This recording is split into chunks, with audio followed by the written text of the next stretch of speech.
এর জন্য কিন্তু দায়ী আপনারা। আপনারা সবকিছু গোপন করে আমার মেয়ের সাথে আপনার ছেলের বিয়ে দিতে চেয়েছিলেন। আপনার ছেলে এইদিকে তলে তলে প্রেম করে বেড়াচ্ছে, আর আমার কাছ থেকে 10 লক্ষ টাকা পণ চেয়েছিলেন। বলেছিলেন ছেলে সরকারি চাকরি করে, পুলিশে চাকরি করে। 10 লক্ষ টাকা। আপনারা সবাই সবকিছু জানতেন,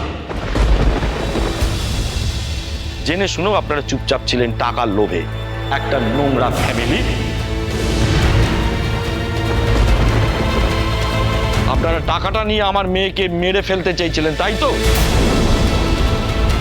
চিটিংবাজ, হাঙ্গাবাজ। শুধু টাকার লোভে আমার মেয়ের সাথে আপনার ছেলের বিয়ে দিতে গিয়েছিলেন। একটা নোংরা ফ্যামিলি। দেখুন, দোষটা আমার। দয়া করে আমার ফ্যামিলিকে এর মধ্যে টানবেন না। তাছাড়া বিয়েটা তো হয়ে যায়নি।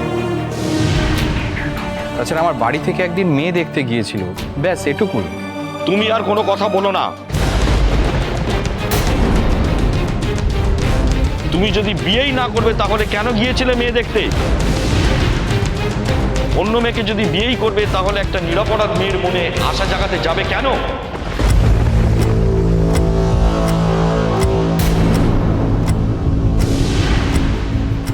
খুব জোর বেঁচে গেছি। তোমার মতন একটা ছেলের সাথে আমার মেয়ের বিয়েটা হয়নি।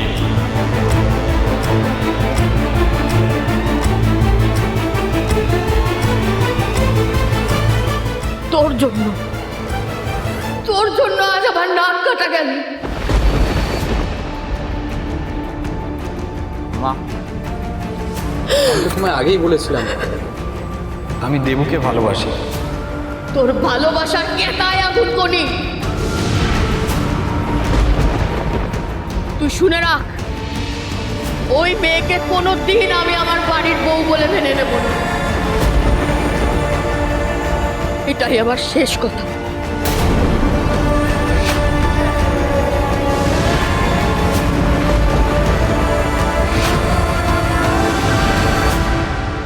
পিসিমা, কেন জেদ করছো?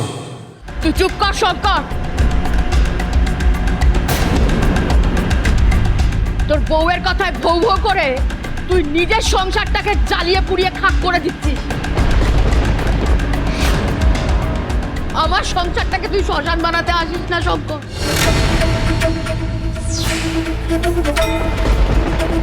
কিন্তু এখন কি করবে দিদি? বিয়েটা তো ওদের হয়ে গেছে। আর তাছাড়া দেবুই বা এখন কোথায় যাবে?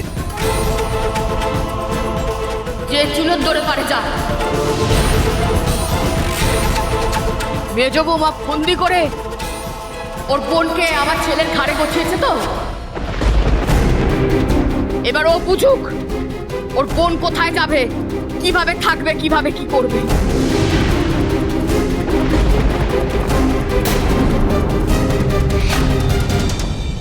আপনারা সবাই আমাকে ভুল বুঝছেন, আমি কোনো ভুলই করিনি।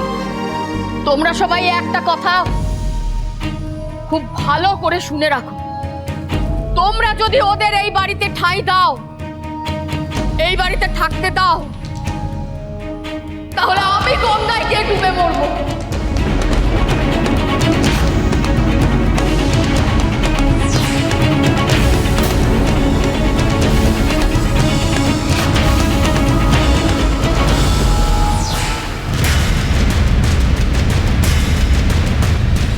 ঠিক আছে মা, এটাই যদি তোমার শেষ কথা হয়, আমি আমার বউকে নিয়ে এই বাড়িতে থাকবো না। আমি দেবকে নিয়ে চলে যাচ্ছি মা।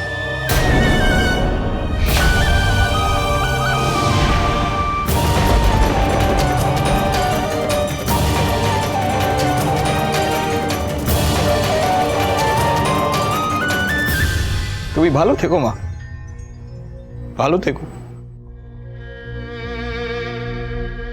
শোন সতু, ছেলের কথা শোন।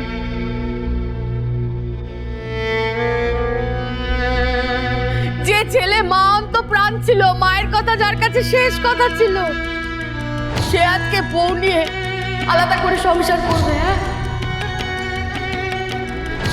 মহেশ্বরী, তোর সংসারে জল ওর গায়ে লেগেছে তো? আর তোর মেজ বৌমার পুষ্পন্তর ওর কানে পড়েছে।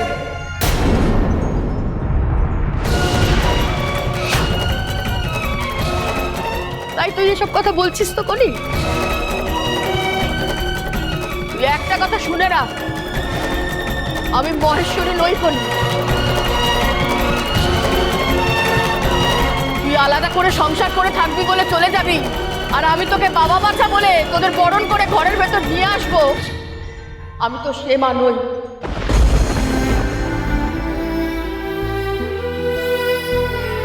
যা যা, আলাদা করে সংসার করে থাক, দেখি আমি তোর বুড়ো। যা। দিবা তো আগেই তার বউকে নিয়ে এসে এখানে তার মামার সংসারে মুখ লুকিয়ে বসে আছে। তুইও যা যা।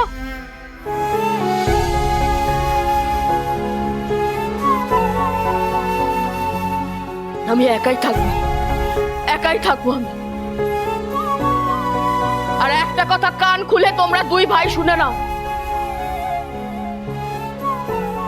আমি মরে যাবার পর তোমরা দুই ভাই কেউ আমার মুখাগ্নি করতে আসবে না।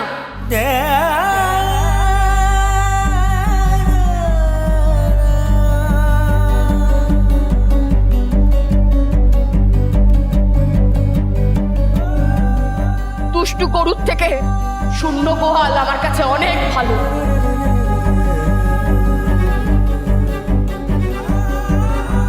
চলে যা, চলে যা।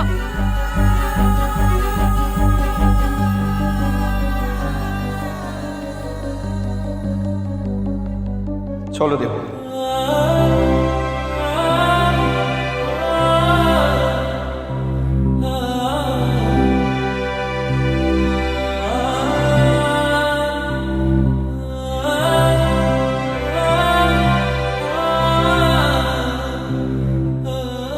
দাঁড়াও কনিষ্ক,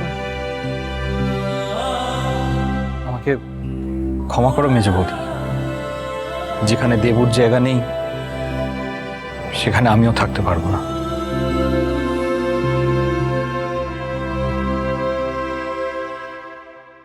দিদি তুই আমার কথাটা শোন। দেখ তুই রাগ করিস না। দেখ আমি মানছি কনিষ্কর একটা ভুল করে ফেলেছে, তাই বলে তুই ছেলেটার উপর এরকম রাগ দেখাবি? মানে ছেলেটাকে আমাদের বাড়ি থেকে চলে যেতে দিবি?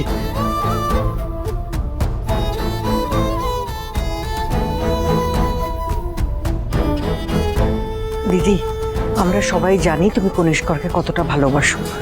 ও যে অন্যায় করেছে, আমার ভালোবাসাকেও গলা টিপে মেরে ফেলেছে মহেশ্বরী।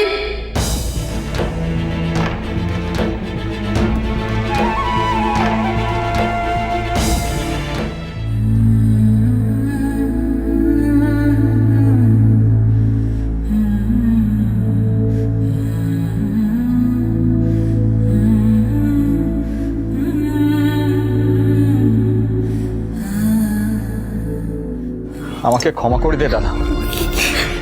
শোনো না, তুমি একবার মাকে বলো না, তুমি একটু বুঝিয়ে বলো না কিছু। কি বলছো কি বলো তো? মা মামা মামির কথাই শুনছে, আমার কথা কি শুনছে?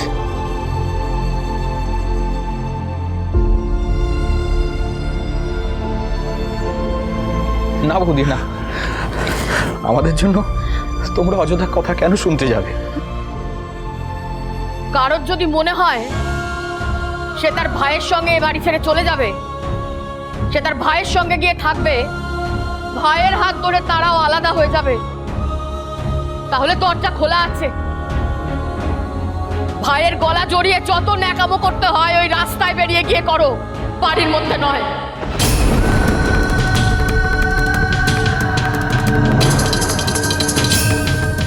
আহা, শুধুমাত্র নিজের বোনের গতি করবার জন্য তুমি মা ছেলের মধ্যে দেওয়াল তুলে দিলে মেজবো।